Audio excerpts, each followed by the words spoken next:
Yeah, for sure. I mean, I've been saying throughout this whole run, I guess everyone's sort of entitled to their own opinions, you know. The regular season does say a lot, and the teams that we've played in this run had better regular seasons than us. So if that was the narrative, then that was the narrative. You know, we knew what the task was at hand, we knew what we needed to do, and I don't really like getting too caught up in that. If the narrative is that we're massive underdogs again, then we've just got to go and try and get the job done once again. And all that stuff's really sort of irrelevant. I think hopefully we've earned everyone's respect. And yeah, long may it continue. Next, we go to Joe Pintorno. Lewis, on a personal note, you come back from this injury, you work your way back up to leading this team in scoring, you get back into the Scottish national team, you're playing in the Euros, you make it to an MLS Cup final. Has this been for you maybe the best professional season you've ever had? Yeah, I mean when you say all the things that you said there in terms of accomplishments, probably would be the one that I would that I'll look back on really, really fondly. I mean, there's a lot left to go. So well and good being the finalist, but it really counts for nothing if you don't win it. But of course, in terms of all the things around it with the injuries and the comeback and then everything that's came this year is obviously something that I think even myself setting lofty ambitions all the time would maybe have been a little bit of a stretch if I said that this is how the year was going to go. So yeah, obviously loving it. And I think that this weekend will really be the deciding factor on that, whether where I rank it in my career so far. Next, we go to Mark Fishkin. Um, Lewis, we've talked about confidence and the team playing with a tremendous amount of confidence. You've had 3 clean sheets on the road. You handled the Orlando team playing at home. LA's lost only a single game this season. Does it matter to you where this game is being held? And how confident is the team and you this year? Yeah, I mean, I'm sure it matters. Of course, having home field advantage is always big, and we know we're going to go into their backyard, but um, it would have been special for it to be at Red Bull Arena for our fans, but that doesn't mean that it really changes what we need to do in the game. You know, we've been away basically every single round. Of course, we had the best of 3 series where we had one home playoff game, but I don't. For me, it doesn't really matter where it is. I mean, it's playoff football. Like you just said, clean sheets. It's not regular season. These games are more cagey. You go 1-0 up, like we have done. We defend a little bit deeper maybe, and we're relying on the guys at the back and been massive performances. So I think that translates well sometimes in playing away from home if you can get your nose out in front and try and upset and then potentially use the crowd and use the anxiety in the stands to your benefit, which is something that I think we've done well. And then on the flip side, we know you're going to a hostile environment where you don't want to give them something to shout about too soon. So, yeah, I don't think it really matters where the game is. Of course, we would have liked to have been at home, but I'm not too picky. Next, we go to Mark. Lewis, can you talk a little bit about how much you embrace the local talent on your roster, the guys that are from this area?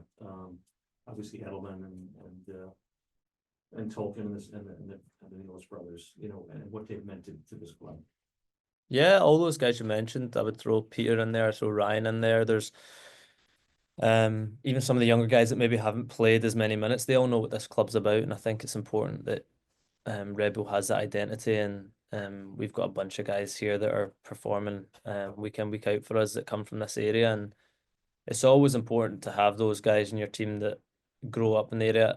I wouldn't say it means more to them, it means everything to all players, but it's extra special for those guys being able to play in front of their friends and their family and knowing what the badge means. And um, yeah, the guys you've said there, along with many others, we've got loads of them in the building, are the lifeblood, and they really are the identity of Red Bull. Next, we go to Christian Ortiz. Lewis, first of all, congratulations on a fantastic season so far. Talking about the game, LA Galaxy allow a lot of space for Seattle to have possession of the ball. How comfortable is the team going in, playing with possession?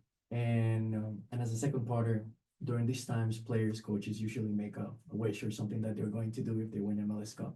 What will be your thing if you win? Yeah, I mean, I've not really thought about what I'll do if I win. My full focus is just on the game, getting the win, and then everything after that will just be off the cuff, I guess. But um, we're comfortable in the ball. Of course, it's not our identity as such to go out there and have 60% of the ball against LA Galaxy away from home. None of us expect that. What we do need to do is make sure that when we do have the ball, that we use it the way we want to use it, be efficient. Red Bull aren't a club that are, like I say, going to go to many away grounds and dominate the ball. It's not really our identity. It's not that we don't want to do it, but that's not what wins games of football. It's what you do with it. So, hopefully, LA Galaxy give us some space and transition. We respect them. They're a great side. And we know we're going to have to be really good off the ball. And then when we get on it, we've got quality. We've got good players. Just because we like doing the off the ball stuff and it sets us up for success doesn't mean that when we have it that we don't enjoy it. And I think we've got quality on the ball that we can hurt them. And we'll finish up in the room with Christian Arnold. In terms of Emil's success this season, you guys get a chance to see him every day behind the scenes. I'm curious from your perspective, what do you notice about the way he prepares, the way he plays, that's made him so successful that maybe isn't evident when you watch the game, but it's something you notice as someone who sees him every day? I think he's just really, really level-headed. You know, the moment's never too big for him. He's played at obviously the highest level, and represented this country in the highest level as well. And I think he's just able to keep a level head, keep the group grounded. He never gets too high, never gets too low, and that's what you need. I think, especially in playoff games, you don't want to make things out to be more than they are and be anxious going into games. And I think he sets a good example of. There's not many of us in the team who are really, really experienced, so I'm sure a load of guys in the locker room are looking to Emil, and he sets that example for the group with how level-headed and calm and composed he is. Excellent. Thank you very much. We will transition to Zoom, where we will take a few questions. As a reminder, when your name is called, please remember to unmute to ask Lewis a question. We will start with Daniel Feuerstein, followed by Michael Batista. Good afternoon, Lewis. Good luck with you on Saturday. If I can ask you for your opinion about the back line, since Sandro went with 3 center backs, having Reyes in between the Nealis brothers, what has that dynamic done for you defending while you and Emil and Dante are allowed to attack on the other side? Yeah, they've been amazing. They've been the foundation of what this playoff run's been built on. We've had to defend off the ball and defend our box really well, and I think everyone back there stood up. It's probably not really been a playoff so far about myself or Dante and Emil getting on the ball and playing lovely free-flowing football. We're trying to help out where we can with the defensive duties, and I think, like I say, those guys have been great. They're winning us the games at the moment, and hopefully we can help them out a wee bit this weekend. So thank you. Next, we will go to Michael Batista, followed by Joe Lowry. Michael, go ahead. Lewis, thank you so much for the time. Your career up to this point, you've played in a lot of big games, multiple, trophy games with Sunderland, EFL Trophy, final, playoff final, Celtic, you were League Cup. Just talking about this upcoming game, the MLS Cup, what separates these type of games for you as a player? I mean, the obvious thing is that, the bigger stage, but I mean, the preparation, there's a lot more people in this press conference than usual. Just what's that like for you as a player, and how do you handle that? And what's it going to be like on Sunday? Where's it going to compare in your, litany, do you think? Yeah, I think I do a pretty good job of what I was saying about Emil there is try to be pretty level-headed and consistent in my approach. Of course, I only really notice the weight of the game when you get there, and before the game you maybe just get a little bit more excited, I would say, and you can feel the atmosphere obviously is bigger. But as a player, I feel like as soon as the whistle goes, it's the same as any game. I never really feel that I'm playing in a big game as such. For me, I treat every single game the exact same. I try and play it as if it's my last one. And it's exciting, of course. The build up this week will be really exciting because we know what we're playing. I'm not sitting here saying it is the same as every other game. I know what's at stake, but I think the best thing you can do is try and remain level-headed and just take everything in your stride, enjoy it, and treat it like any other game. And hopefully we've got something to celebrate afterwards. Thank you very much. We will go to Joe Lowry, followed by Ben Ramage. Joe? Hey, Lewis, Joe Lowry from backheel.com. Thank you for taking the time. Really appreciate it. When you and I chatted after you won Comeback Player of the Year, you talked about how you tend to be pretty switched on tactically. Playing as a striker, I'd like to know, how much film do you personally watch of the opposing center backs that you're playing on the Saturday? How much, maybe more specifically for this game, how much have you watched of the Galaxy center backs, Maya Yoshida and Amiro Garces? And I guess kind of what's your scouting report on them? You're not going to tell us anything that the Galaxy don't already know, right?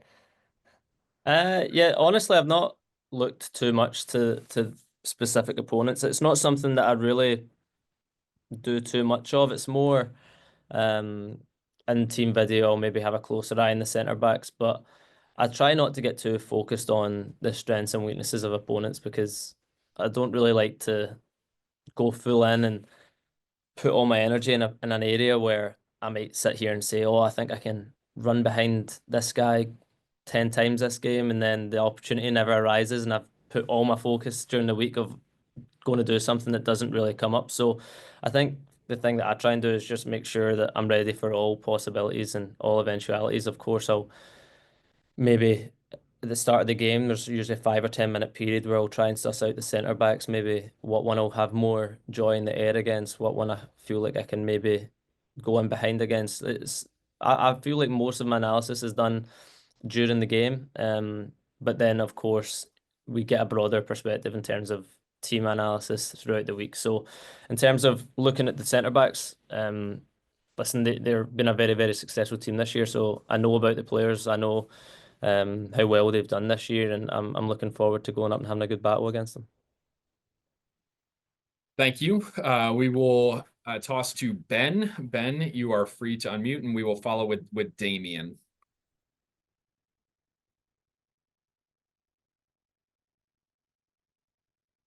Ben, if you could unmute yourself. Hi, Lewis. I think that should be good now. It's Ben here from a very wet and cold Glasgow. You're probably not missing us too much at the moment. I was just going to ask, do you feel like shining in this cup final can keep you in Scotland boss Steve Clarke's plans for the World Cup qualifiers that start this year? Yeah, of course. I mean, anytime that I'm on the pitch, it's an opportunity to try and impress and keep myself in the manager's thoughts. And unfortunately, with the sort of hip issue I've been obviously dealing with, I was unable to go to the last camp, which worked out pretty well for the boys with two great wins. So anytime I'm on the pitch, I'm trying to impress. Of course, it's not the forefront of my mind. I just know that I need to be performing well for Red Bulls, and then anything off the back of that will come based on what I'm doing on the pitch. So the bigger stage always puts a little bit more of a microscope on it, and hopefully this weekend we can put a good performance on. Thank you. Next, we'll go to Damien Calhoun. Damien, if you still have a question, we will unmute you. Yeah, Lewis, how you doing? How's it going? Good. This is Damien Calhoun out here with the LA Daily News. What do you attribute the Red Bulls' playoff success to? Loads of things. I think the guys have just been really switched on and focused the whole time. I think we've known and what the task is at hand. We've known we've been underdogs going into loads of the games. We've embraced that. We'll embrace it again this weekend, knowing that we're not expected to go there and run all over LA Galaxy. We're expected to go there and make things difficult and try and impose our style of football on them, which is exactly what we're going to try and do. I think we've never really gotten too far ahead of ourselves or thought we've achieved anything. I think we've remained pretty grounded in terms of knowing that if we do want to win and achieve anything, it's going to take a collective group effort. And I think that's really what's got us to this point. Thank you. And we'll take one more from Zoom. Alex Labadou, you are now able to talk. Hi, can everyone hear me okay? Yep. Quick question for you. I just wanted to get your thoughts on the Ricky Puig injury over the weekend. Obviously, having come back yourself strong from a significant injury, just wanted to see if you had any sort of advice or suggestions or sympathy down to everything that he's dealing with. Yeah, for sure. I think everyone was sympathising and hurt about the news. It's not something I would ever wish on any player, especially I've got a sort of broader knowledge of what can happen and what these injuries can be. And I know he's definitely got a great team behind him there at Galaxy, and his family and friends will see him through it. And he's an experienced player. You know, he's one of the best, if not been the best midfielder in the league this year. So he's going to be a miss for this cup final. And as a player, you always want to be testing yourself against the top players. So I'd certainly took no joy in knowing that he was going to be missing this game. But I'm sure he's going to be back better. He doesn't need me to be here and giving him any advice. I know he's going to he'll come back stronger for sure. And I look forward to seeing him back out there on the pitch. Excellent. Thank you very much for your time today, Lewis, and best of luck on Saturday. Thank you, everyone. Appreciate it. For everyone still on Zoom, thank you for joining the New York Red Bulls portion of today's media session. As a reminder, we will continue later today, where we will be joined by LA Galaxy head coach Greg Vanney and midfielder Mark Delgado at approximately 3 p.m. Eastern Time, 12 p.m. Pacific. All information related to MLS Cup and the media schedule for the week is available on MLSsoccer.com's media resources page. And we'll look to see this group assembled again a little bit later today. Thank you.